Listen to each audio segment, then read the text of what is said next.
God has given us the ministry of reconciliation. How many of you were in any? I think we've done 2 sessions in that. You were part of some of that. Yeah, God. 2 Corinthians 5:17 says that we're, if any man be in Christ, we're a new creation. 5:18 says, and God was in Christ reconciling the world to himself, not counting is a key part, not counting their trespasses against them.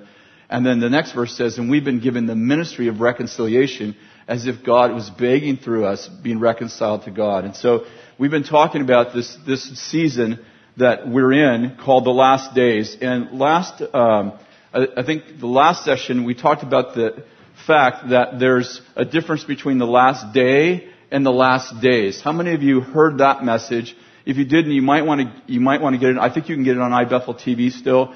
That we don't live in the last day. The last day 9 times is called the great and terrible day, or it's called the day of judgment, or it's called the day of the Lord. And it's always mentioned as a day. Now, I'm not at all trying to say that that it's only 24 hours. I'm saying that it's mentioned as one season of time that's separate from the last days. So we live in the last days, and our ministry is the ministry of reconciliation, and the ministry of reconciliation is specifically not counting the trespasses against them. We talked about Matthew 5:43 last time, where Jesus said, you've heard it said, love your neighbor but hate your enemies, but I say love your enemies.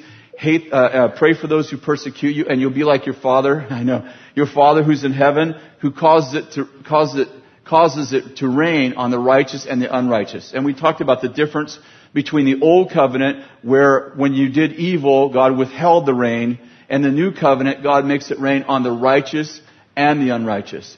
And we talked about the fact in the last session that when Jesus died on the cross, He didn't die for Christians, He died for the world. God so loved the world.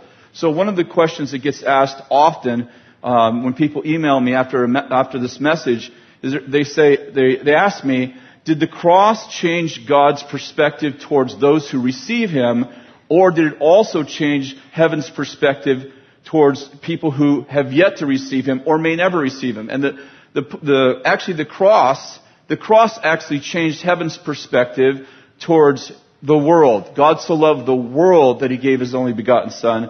God didn't send His Son into the world to judge the world, but that the world may be saved through Him. So you understand that the cross didn't just change heaven's perspective of Christians, but it changed God's ability to release mercy on people because judgment was taken care of on the cross. If you will, justice was taken care of through judgment so that God could release mercy without being crooked. And if you don't get all that, then I understand that. We took about 10 or 15 minutes to explain that. But the point is that we live in this epic season called in the last days, I will pour out my Spirit on what? All flesh.